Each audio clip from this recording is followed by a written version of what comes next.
नहीं कटेगा। तो ये बड़ी जानकारी सामने आ रही है।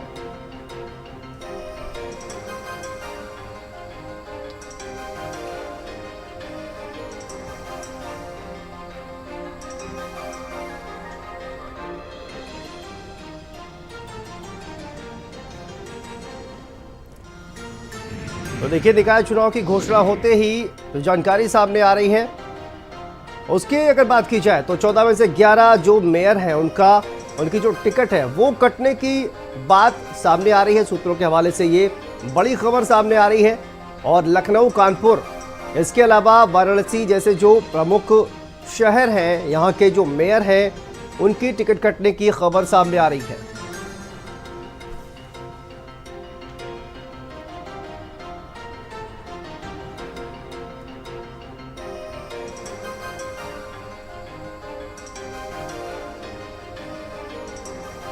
तो ये बड़ी खबर देखिए निकाय चुनाव से जुड़ी हुई। सबसे पहले आपको बता दें, यूपी में 2 चरणों में निकाय चुनाव होंगे, जिसकी तारीखों का ऐलान हो गया है। 4 मई और 11 मई को निकाय चुनाव के लिए मतदान किया जाएगा और उसके बाद 13 मई को मतगणना होगी, नतीजे सामने आएंगे। लेकिन उससे पहले तमाम जो तैयारियां हैं राजनीतिक दल वो करते हुए नजर आ रहे हैं।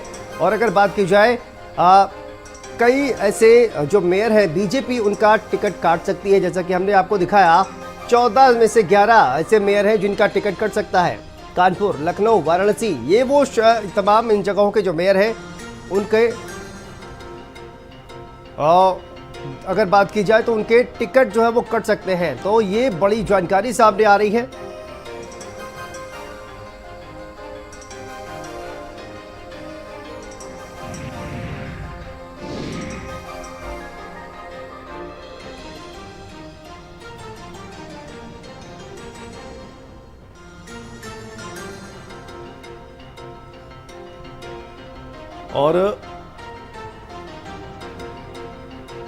और हमारे साथ संवाददाता संदीप खेर जुड़े हुए हैं। संदीप, देखिए, निकाय चुनाव की तारीखों का ऐलान भी जो है हो गया है और अब देखिए तैयारी भी कर दी है तमाम जो कहा जाए कि जो तमाम राजनीतिक पार्टियां हैं वो तैयारी कर रही हैं। ऐसे में कई जो मेयर हैं उनकी टिकट कटने की भी खबर सामने आ रही है। क्या इसको लेकर अधिक जानकारी है?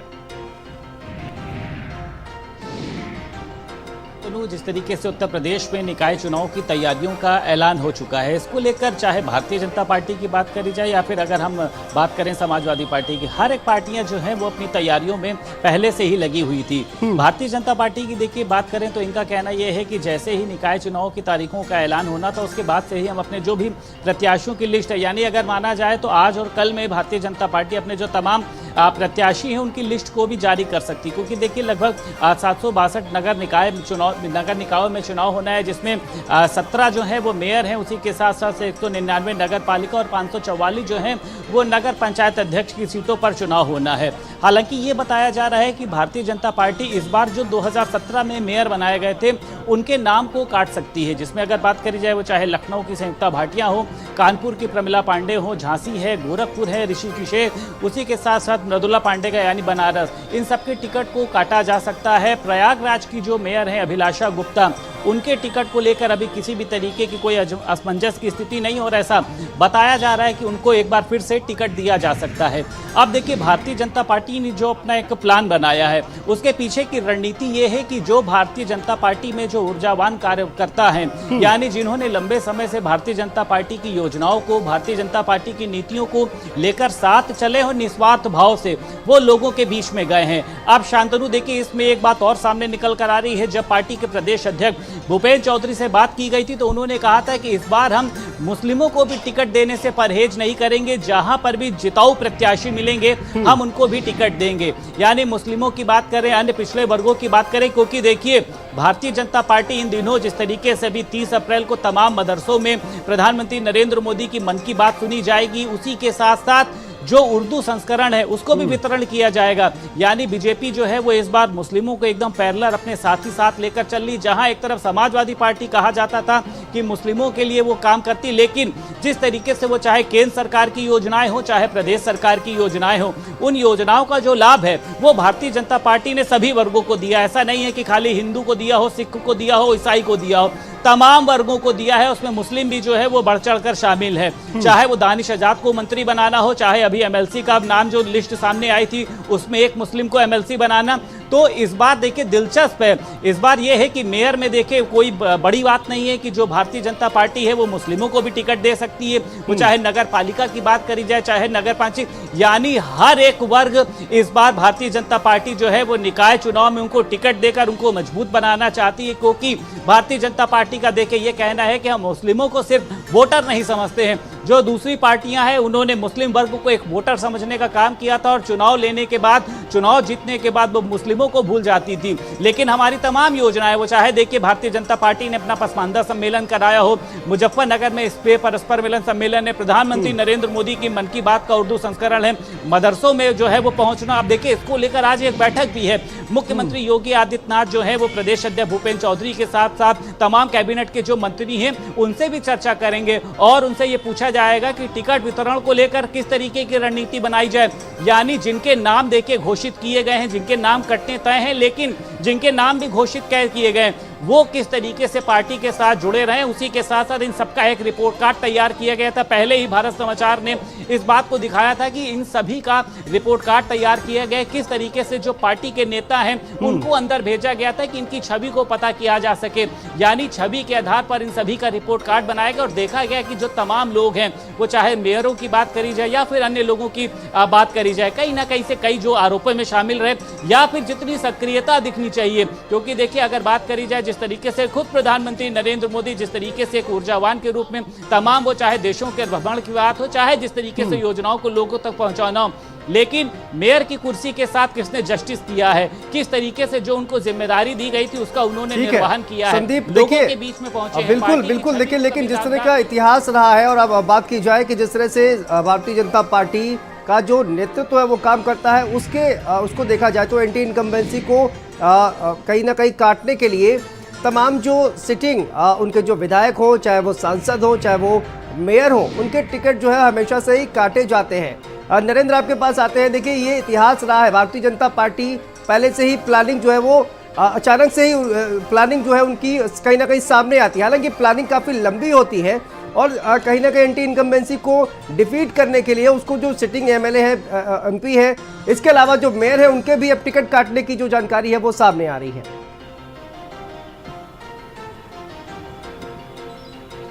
देखिए शांतनु, भारतीय जनता पार्टी की जो तैयारी है वो काफ़ी सालों से लगातार चलती है, इसीलिए उसको कहा जाता है कि वो हमेशा चुनाव के मूड में रहने वाली पार्टी है।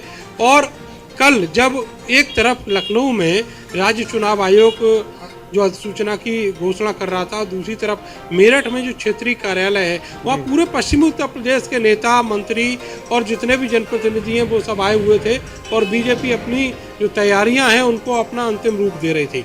दूसरी तरफ बाकी पार्टियों की बात करें तो फिर चाहे वो समाजवादी पार्टी हो, चाहे वो बहुजन समाज पार्टी हो, आम आदमी पार्टी हो, अभी तक जो तैयारियां हैं वो जमीन पर दिखाई नहीं दी हैं। दूसरी तरफ कल जो यूपी के प्रभारी हैं आम आदमी पार्टी के संजय सिंह, वो यहाँ मेरठ आएंगे और यहाँ पर जो प्रत्याशी है आम आदमी पार्टी का मेयर पद का, उसके नाम का ऐलान कर सकते हैं। अभी थोड़ी देर पहले ये जानकारी आई है। समाजवादी पार्टी अभी मेरठ में महानगर का जो संगठन है उसमें अध्यक्ष तक नहीं दे पाई है, यानी जो नॉमिनेशन उसको अपनी तरफ से करना था उसके लिए भी तैयारियां नहीं की गई और वो अध्यक्ष का नॉमिनेशन नहीं हो पाया।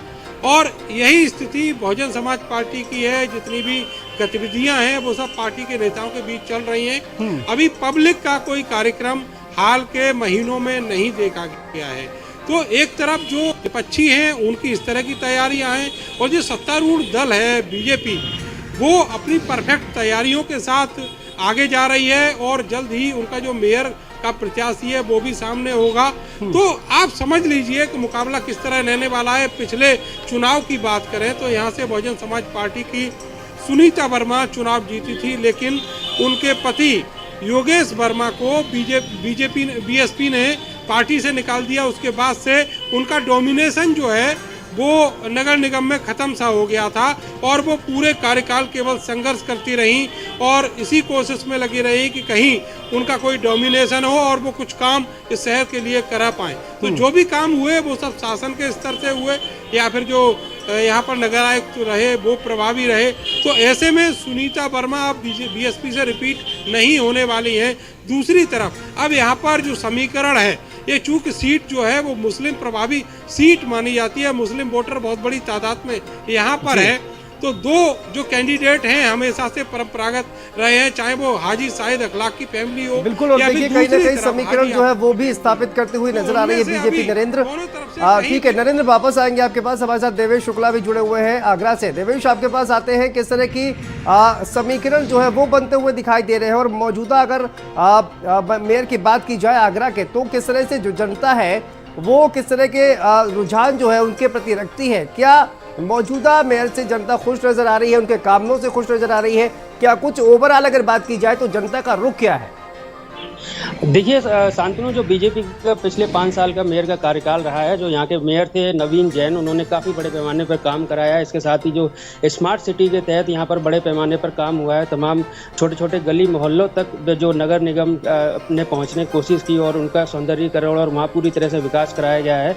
सड़क नाली खरंजे की बात करें तो ज़्यादातर पूरे शहर में ज़्यादातर इलाकों में सारी व्यवस्थाएँ दुरुस्त हैं और जो जनता का रुझान है वो बीजेपी की ओर स्पष्ट रूप से अभी जो जिस तरह से उन्होंने कार्य किया उसको देखकर लगता है। लेकिन इस बार जो समाजवादी पार्टी है और जो बसपा है, इन दोनों के बीच भी यहाँ पर थोड़ा सा दिक्कत देखी जा रही, क्योंकि दोनों के बीच में ये देखने में आ रहा है कि जो सीट का समीकरण बदला है, ऐसी सीट होने से इनके पास जो कैंडिडेट की है वो सबसे बड़ी इनके पास चुनौती होगी कि किस तरह का कैंडिडेट सपा और बसपा मैदान में उतारे जो कि बीजेपी को चुनौती दे पाए। फिलहाल इस पर मंथन चल रहा है। सपा और बसपा के जो पदाधिकारी हैं वो बैठक कर रहे हैं, बैठक बुलाकर बातचीत की जा रही है कि कौन सा कैंडिडेट है जो कि जिसके भरोसे हम बीजेपी को नगर निकाय के चुनाव में मात दे सकते हैं। इस पर मंथन हो रहा है।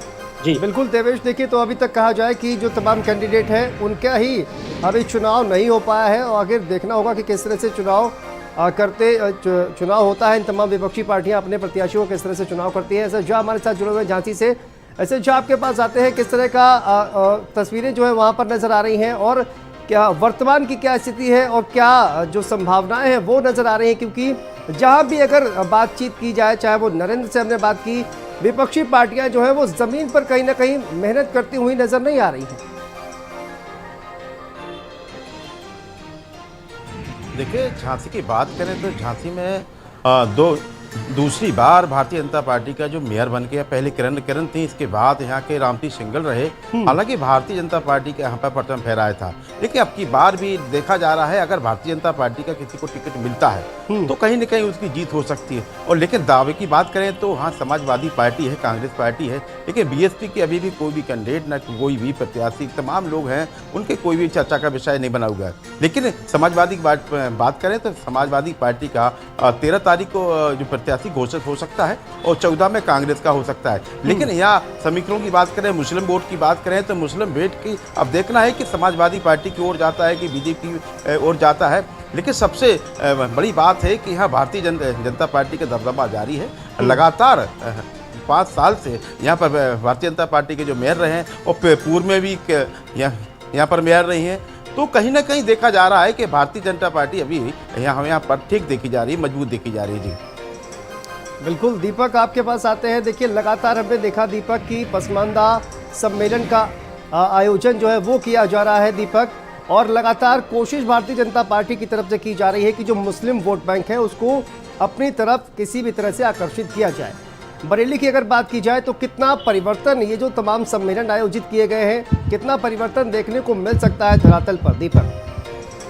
देखिए, मैं आपको बता दूं, बरेली की बात करें तो बरेली में वर्तमान में जो मेयर है वो बीजेपी के हैं, उमेश गौतम है, और ये लगातार जब से बरेली स्मार्ट सिटी में आया है, बरेली को स्मार्ट सिटी में काफी ज्यादा मात्रा में पैसा मिला था, जिसको लेकर तमाम जगह इन्होंने विकास कार्य कराए। और जो उमेश गौतम से जब भी भारत समाचार ने बात की तो उन्होंने बताया कि वो अपने दावे जो उन्होंने किए थे और उन्होंने जो वादे किए थे उनको फुलफिल किया है, इसीलिए वो सब पर भारी है। फिलहाल बरेली में समाजवादी और बसपा की बात करें तो अभी समाजवादी पार्टी ने अपना जिला अध्यक्ष ही नहीं बना पाया। जो संगठन है पुराने ही संगठन के लोगों के नाम पे चल रहा है। और वहीं बसपा की बात करें तो बसपा दावा तो करती है, मगर बसपा का संगठन या बसपा के लोग अभी तक जमीन पर उतरते दिखाई नहीं दे रहे हैं। फिलहाल बरेली में जो मुकाबला माना जा रहा है वो समाजवादी पार्टी और बीजेपी के बीच में है। बीजेपी की जो बूथ स्तर है, जो मंडल अध्यक्ष है और जो पन्ना प्रमुख है, उनकी पहले से ही तैयारी है। ये सारे लोग उन्होंने पहले से ही बूथों पर काम करने के लिए लगा दिए। और जो प्रधानमंत्री और मुख्यमंत्री की योजनाएं हैं उनको लेकर लोग गली मोहल्लों में जा जाकर प्रचार कर रहे हैं। बीजेपी का अगर बात करें तो संगठन काफी मजबूत है। फिलहाल बीजेपी के जो उमेश गौतम वही दावा कर रहे हैं। अगर बरेली की बात करें तो बीजेपी से लगभग 33 लोगों ने महापौर के टिकट के लिए आवेदन किया है, मगर सबसे ज्यादा मजबूत दावा उमेश गौतम का ही माना जा रहा है। पूरी संभावना है कि उनका टिकट यहाँ रिपीट हो और दोबारा से वो चुनकर नगर निगम का सत्ताज बने। जी बिल्कुल दीपक, लेकिन देखिए अगर बात की जाए जिस तरह से तमाम जो पसमानदा सम्मेलन का आयोजन किया जा रहा है, यानी कि तमाम जो मुस्लिम वोट बैंक है उनको अपनी तरफ आकर्षित करने की कोशिश की जा रही है। संदीप, देखिए ये तमाम हमने देखा है कि अलग अलग जो मंत्री हैं उनको लगाया गया है, ज़मीन पर उतारा गया है। तमाम चाहे वो मंत्री हो चाहे वो संगठन के कार्यकर्ता हो, लगातार धरातल पर नजर आ रहे हैं। लेकिन विपक्षी पार्टियों पर हमने देखा कि तमाम जो हमारे साथी हैं उनका ये कहना है कि कहीं ना कहीं जो विपक्षी पार्टियों के जो नेता हैं वो धरातल पर नजर नहीं आ रहे हैं। और उससे पहले हमने देखा कि जब ये पूरा विवाद हुआ निकाय चुनाव को लेकर तो समाजवादी पार्टी ने जोर शोर से मुद्दा उठाया कि ओबीसी का जो आरक्षण है वो ठीक से लागू नहीं किया जा रहा है। लेकिन अब कहीं ना कहीं जो तैयारी है वो विपक्षी दलों की खुद ही कमजोर नजर आ रही है, जो कि ये आरोप लगा रहे थे कि भारतीय जनता पार्टी कहीं ना कहीं तैयार नहीं थी और इस वजह से ये चुनाव जो है वो डिले किया गया। संदीप। बिल्कुल, देखिए शांतनु, अगर भारतीय जनता पार्टी की बात करें तो देखिए दिसंबर की ही बात करें, जब निकाय चुनाव की शुरुआत हुई तो बताया जा रहा था कि जनवरी में निकाय चुनाव हो जाएंगे। भारतीय जनता पार्टी की तभी सारी तैयारियां पूरी थी। खुद पार्टी के प्रदेश अध्यक्ष भूपेंद्र चौधरी ने कहा था कि अगर हमको तिथियां मिल जाती हैं तो कल ही हम अपने प्रत्याशियों की लिस्ट को जारी कर सकते हैं। अब देखिए जिस तरीके से भारतीय जनता पार्टी की बात करी जाए, जिस तरीके से उसके सामाजिक न्याय जो अभी सप्ताह चल रहा था उसमें देखिए उन्होंने जो तमाम योजनाएं हैं वो चाहे प्रधानमंत्री नरेंद्र मोदी की 9 साल की योजनाएं हो, मुख्यमंत्री योगी आदित्यनाथ के 6 साल की योजनाएं हो, इनको लेकर उन्होंने उसका योजना का प्रचार प्रसार किया। अन्य अगर हम देखिए विपक्षी पार्टियों की बात करते हैं जो तमाम कह सकते हैं कि अभी तक उनके यहाँ से बैठकों का दौर चल रहा है, तो उसी में देखिए जो भारतीय जनता पार्टी है वो योजनाओं को लेकर लोगों के बीच में जा रही है। किस तरीके से अल्पसंख्यकों को, किस तरीके से भारतीय जनता पार्टी ने घर घर चलो गाँव गाँव चलो का अभियान शुरू किया, जिसमें उन्होंने कहा है कि प्रधानमंत्री नरेंद्र मोदी ने पिछड़ों के लिए किस तरीके के काम किए उसको लोगों तक पहुंचाना है। हालांकि अगर 2017 की देखिए बात करते हैं तो लगभग 3.32 करोड़ वोटर्स थे। इस बार वोटर्स भी देखिए बढ़े हैं, लगभग 4.35 करोड़ जो हैं वो वोट देंगे। लेकिन देखिए जिस तरीके से भारतीय जनता पार्टी की जो योजनाएं आई हैं, जिस तरीके से उन्होंने रोजगार को लेकर तमाम कहीं ना कहीं से जो एक अप्रत्याशित आंकड़ों को पेश किया है, जिस तरीके से मुख्यमंत्री योगी आदित्यनाथ ने हाल में अभी कह सकते हैं कि तमाम लोगों को नियुक्ति पत्र भी वितरण किए थे, तो ऐसे में देखिए अगर रोजगार की ओर बात करते हैं, कृषि की ओर बात करते हैं, तमाम जगहों पर भारतीय जनता पार्टी ने लोगों को लाभान्वित करने का काम किया है। अब देखिए बारी ये है कि अब भारतीय जनता पार्टी संदीप, देखिए तमाम तरह के हमने कहा जिस तरह की जो कोशिशें हैं वो लगातार भारतीय जनता पार्टी की तरफ से की जा रही है और आगे निकाय चुनाव की तैयारियों में भारतीय जनता पार्टी पूरी तरह से जुटी हुई है। आप सभी का बहुत बहुत शुक्रिया इस तमाम जानकारी के लिए और यहाँ पर रुकते हैं छोटे से ब्रेक के लिए। ब्रेक के बाद